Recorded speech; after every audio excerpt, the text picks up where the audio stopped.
வணக்கம். என் பேரு doctor SP Nisha. நான் ஒரு ஹோமியோபதி மருத்துவர். கடந்த 2006லேருந்து நான் ஹோமியோபதி பிராக்டிஸ் பண்றேன். இன்னைக்கு நம்ம என்ன பார்க்க போறோம்னா, நெறைய பேருக்கு வந்து மூக்குல மட்டும் ஒரு மாரி ஸ்டஃப்பியா இருக்க மாரி, ஒரு தடிமனா, மூக்கு மட்டும் வீங்குன மாதிரி ஒரு ஃபீலிங் இருக்கும். இதுக்கு பேர் வந்து நேசல் கன்ஜெஷன் அப்படின்னு சொல்லுவோம். இத வந்து எவ்ளோ நல்லா ஹோமியோபதில ரொம்ப அருமையா சரி பண்ண முடியும் அப்படின்ற அவேர்னஸ் வீடியோ தான் இது.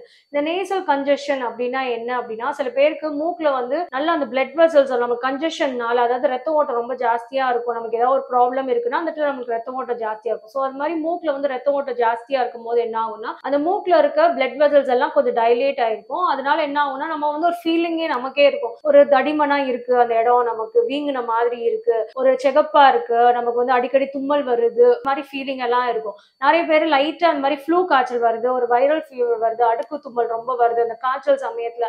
அந்த டைம்ல ஒரு 2 நாள் மட்டும் நம்ம ஃபீல் பண்ணுவோம் அந்த மாதிரி. அப்புறம் அதை நம்ம அந்த இன்ஃபெக்ஷன் வந்து நமக்கு சரியாயிடுச்சு, அந்த வைரல் இன்ஃபெக்ஷன் ஃப்ளூ ஃபீவர் வந்து சரியாயிடுச்சு அப்படின்னா நம்ம நார்மலா ஃபீல் பண்ணுவோம். ஆனா சில பேருக்கு பாத்தீங்கன்னா இந்த மாதிரி ஃபீலிங் வந்து அவங்களுக்கு அந்த மூக்குல வந்து ஒரு கன்ஜெஷன் ஃபீலிங் வந்து ரொம்ப நாளைக்கு இருக்கும், ரொம்ப மாசமா இருக்கும். இதெல்லாமே முக்கியமான ஒரு ரீசன் வந்து ஃபர்ஸ்ட் வந்து இன்ஃபெக்ஷன் தான். அப்போ வைரல் ஃபீவர் வருது, ஒரு வைரல் ஃப்ளூ திடீர்னு நமக்கு அட்டாக் ஆகுது அப்படின்னா அந்த மூக்குல தான் நமக்கு வந்து இந்த மாதிரி ப்ராப்ளம் வந்து நீரா வர ஆரம்பிக்கும், அடுக்கு தும்மலா வர ஆரம்பிக்கும், டக்குன்னு ஒரு நாளுக்குள்ள வந்து ஹை ஃபீவர் ஆயிடும். ஃப்ளூ வந்து யூஸ்வலாவே வைரல்னால தான் வருது, வைரஸ் ஃபீவர்னால தான். இதே பாக்டீரியல் ஃபீவர் அப்படின்னா என்ன ஆகும்னா, கொஞ்சம் ஆரம்பிச்சு இந்த மாதிரி ஆரம்பிச்சு சளி வந்து கெட்டியாக ஆரம்பிச்சிடும். ஸ்னீசிங் மாதிரி உங்களுக்கு ஒரு தண்ணியா போகாம கொஞ்சம் கெட்டியாகி சளி வந்து வெள்ளையாவோ பச்சையாவோ மஞ்சளா இந்த மாதிரி எல்லாம் ரொம்ப நாளைக்கு இருந்தது, ஒரு வாரத்துக்கு இருந்ததுன்னா அது பாக்டீரியல் இன்ஃபெக்ஷன். இந்த மாதிரி லைட்டா அந்த நேசல் கன்ஜெஷன் நம்மளுக்கு வந்து மூக்குல வந்து ஒரு ஒரு முணுமுணுப்பா இருக்கு, அரிப்பு இருக்கு, உள்ள ஒரு கண் எரிச்சல் இருக்கு, இந்த மாதிரி எல்லாம் ப்ராப்ளம்ஸ் இருந்ததுன்னா நமக்கு அலர்ஜியோட சேர்ந்து. இப்போ ஃபார் எக்ஸாம்பிள் நிறைய பேர் சொல்லுவாங்க, எனக்கு டஸ்ட் எல்லாம் வந்து கூட்டினாங்கன்னா அந்த அலர்ஜி ஆகுது. சில நேரம் வந்து புகை இருக்க இடத்துல வந்து நம்ம இருந்தோம், இல்லாட்டி வந்து ஒரு ரொம்ப வந்து தூசி இருக்கிற இடத்துல இருந்தேன்னா எனக்கு டஸ்ட் அலர்ஜி இருக்கு, ஆனா எனக்கு எரிச்சலோ கண் எரிச்சலோ மூக்குக்குள்ள முணுமுணுப்போ இல்ல, அந்த அரிப்பெல்லாம் இல்லைன்னு சொல்லுவாங்க, ஆனா டஸ்ட் அலர்ஜி இருக்குன்னு. இது எல்லாமே நமக்கு அலர்ஜியோட சேர்ந்ததுதான். போலன் கிரெயின்ஸ் சொல்லுவாங்க, அந்த பூல இருக்கிறது இருந்து சில பேருக்கு அது அலர்ஜி ஆகும். சில பேருக்கு வந்து இந்த பெட்ஸ் வளர்க்குறாங்க இல்லையா, பேர்ட்ஸா இருக்கட்டும், உங்களுக்கு வீட்டுல வளர்க்குற நாய் பூனையில இருந்து உள்ள முடியல அந்த டேண்டர்னு சொல்லுவோம், அதுல இருக்கிற அந்த லைட் அந்த செல்ஸ், அந்த அவங்களோட அந்த ஹேர்ல இருக்கிற சின்ன சின்ன டஸ்ட் கூட சில பேருக்கு வந்து இதை ட்ரிகர் பண்ணுவோம். நிறைய பேருக்கு இந்த அலர்ஜி தொந்தரவு. இந்த அலர்ஜினால வர்ற இந்த நேசல் கன்ஜெஷனே ஒரு பெரிய டாபிக். சில பேர் கேட்பாங்க, என்ன எனக்கு அலர்ஜி ஆகுதுன்னு கண்டுபிடிச்சிட்டீங்கன்னா எனக்கு சரியாயிடும்னு சொல்லுவாங்க. ஆனா அலர்ஜி உள்ளவங்க நல்லா தெரிஞ்சுக்கோங்க, அலர்ஜி தொந்தரவு வந்து உங்களுக்கு இருக்கு அப்படின்னா எதுனாலும் அலர்ஜி கொடுக்கும். சில பேர் சொல்லுவாங்க அதுல வந்து கான்சென்ட்ரேட் பண்ணிட்டே இருப்பாங்க, எனக்கு என்ன அலர்ஜி அதை கண்டுபிடிக்கிறேன்றதுல ரொம்ப கவனம் செலுத்துவாங்க. அது வந்து ஆக்சுவலா வேஸ்ட். அலர்ஜி வந்து என்ன வேணா அலர்ஜி உண்டு பண்ணும் நமக்கு. ஃபார் எக்ஸாம்பிள் டஸ்ட் அலர்ஜி பண்ணும், நமக்கு வந்து ஒரு குளிர்ந்த காத்து நம்ம மேல பட்டா கூட அது கூட நமக்கு அலர்ஜியா இருக்கும். சில பேர் அந்த கிளைமேட் கூட உங்களுக்கு, சில பேருக்கு அந்த குளிர்ந்த காத்து கூட அலர்ஜி பண்ணும். அடுத்து வந்து என்விரான்மெண்ட்ல வந்து உங்களுக்கு ரொம்ப வந்து தூசி இருக்கு, இல்ல ரொம்ப குளிர்ந்த ஒரு ஒரு என்விரான்மெண்ட்ல நம்ம இருந்துட்டே இருக்கோம், அந்த குளிர் வந்து நமக்கு ஒத்துக்காம சைனஸ் தொந்தரவு இருக்கு, சைனசைட்டிஸ் பயங்கரமா ஃபில் ஆயிடுச்சு, எல்லா மேக்ஸிலரி எல்லா சைனஸ் நம்மளோட ஃபேஸ்ல நம்ம தலைக்குள்ள எல்லா sinus like maxillary, sphenoidal, ethmoidal, frontal, இது எல்லா சைனஸுமே அஃபெக்ட் ஆயிருக்கு, இன்ஃப்ளமேஷன் ஆயிருக்கு அப்படின்னா அந்த இடத்துல நீர் கோர்த்துரும், நமக்கு அடுக்கு தும்மல் வரும், ஃபேஸ்ல பெயின் இருக்கும். இந்த மாதிரி நிறைய ப்ராப்ளம்ஸ் வந்து நமக்கு வரும்.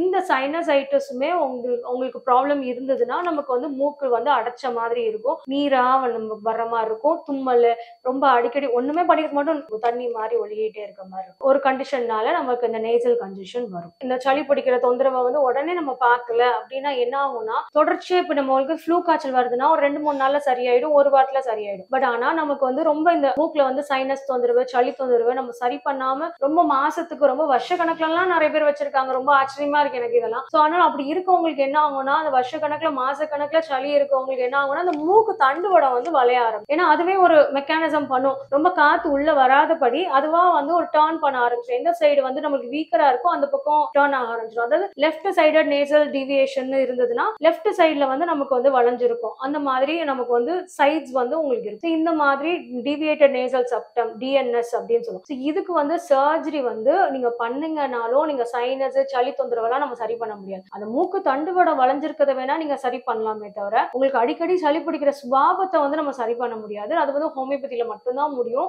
இதுல ஹோமியோபதியில நீங்க எடுக்க எடுக்க என்ன ஆகுதுன்னா அந்த சளி தொந்தரவு, மூக்குல அடைச்சிருக்கிறது, சைனஸ் ப்ராப்ளம், சதை வளர்ந்து இருக்குது, மூக்குல சதை வளர்ந்து இருக்குது, காதுல சளி அடைச்சிருக்குது, இந்த எல்லா ப்ராப்ளமே சரியாகிறனால உங்களுக்கு நார்மலா வந்து உங்களுக்கு வந்து ரொம்ப நல்லா இருக்கும். உங்களுக்கு ஃபீல் பண்ணுவீங்க. எனக்கு இப்பெல்லாம் முன்னாடிலாம் வந்து வாரத்துக்கு 4-5 தடவை எனக்கு சளி பிடிக்கும் அப்படின்றவங்க எனக்கு மாசத்துக்குள்ள ஒரு தடவை கூட இப்ப சளி பிடிக்க மாட்டேங்குது.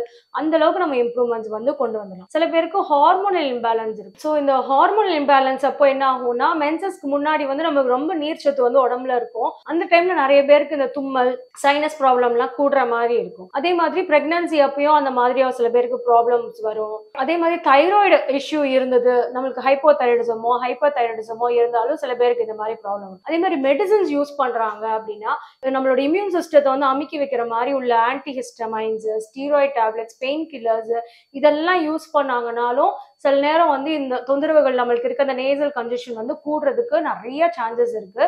அதே மாதிரி பாத்தீங்கன்னா நீங்க வந்து நம்ம நிறைய பேர் நேசல் ஸ்ப்ரே யூஸ் பண்றாங்க இல்லையா, அந்த நேசல் ஸ்ப்ரே வந்து ஸ்டீராய்டு உள்ள காம்பினேஷன்ஸ் இருந்தது அப்படின்னா அதை யூஸ் பண்ணும்போது கூட நிறைய பேருக்கு அது விட்ட உடனே பயங்கரமா ஜாஸ்தியாகும் இந்த தொந்தரவு. ஸோ இது மாதிரி இருக்கவங்களுக்கு இந்த ஸ்டீராய்ட்ஸ் யூஸ் பண்றீங்க இல்லாட்டி நார்மல் சலைன் யூஸ் பண்றீங்கனாலும் இதெல்லாமே கம்ப்ளீட்டா அவாய்ட் பண்ணிட்டு ஹோமியோபதியில முழுமையான தீர்வு வந்து நம்ம ஹோமியோபதியில இருக்கு. ஸோ இந்த மாதிரி இருக்கிறவங்களுக்கு இந்த நேசல் கன்ஜெஷன் இருக்கவங்களுக்கு எந்த மாதிரி சிம்டம்ஸ் வந்து அவங்க சொல்லுவாங்க அப்படின்னு பாத்தீங்கன்னா மூக்குல மட்டும்தாங்க எனக்கு ப்ராப்ளம் இருக்கு, அது வந்து அடைச்ச மாதிரி இருக்கு, அந்த நம்ம மூக்கு ஸ்டார்ட் ஆகிற இடத்துல வந்து சுத்தமா எனக்கு பிளாக் இருக்கு, மூச்சு விடவே முடியல, வாயில தான் நான் மூச்சு விடுறேன் அப்படின்னு நிறைய பேர் சொல்லுவாங்க. இதோட சேர்த்து சில பேர் வந்து தலைவலி சொல்லுவாங்க, சில பேர் மூக்கு தண்டுவடம் வந்து வளைஞ்சிருக்கு அப்படின்னு சொல்லுவாங்க, சில பேர் வந்து எனக்கு வந்து பயங்கரமா வந்து மூக்குல இருந்து தண்ணி வருது, இல்லாட்டி எனக்கு மூக்குல இருந்து சுத்தமா தண்ணி வரல, தொண்டை வழியா எனக்கு இறங்கிட்டே இருக்குன்னுவாங்க. சில பேர் வந்து எனக்கு வந்து ஸ்மெல்லு சுத்தமா தெரியலன்னுவாங்க, சில பேர் ரொம்ப ரேரா தெரியுதுன்னுவாங்க, சில பேர் வந்து ஸ்மெல்லோட சேர்ந்து எனக்கு டேஸ்டும் தெரியல அப்படின்னு சொல்லுவாங்க. ஒவ்வொருத்தவங்களுக்கும் ஒவ்வொரு மாதிரி இருக்கும் தொந்தரவு. ஆனா இது எல்லாத்துக்குமே வந்து பாத்தீங்கன்னா நமக்கு மூக்கு அந்த கன்ஜெஷன் தான் ரீசன் அப்படின்றனால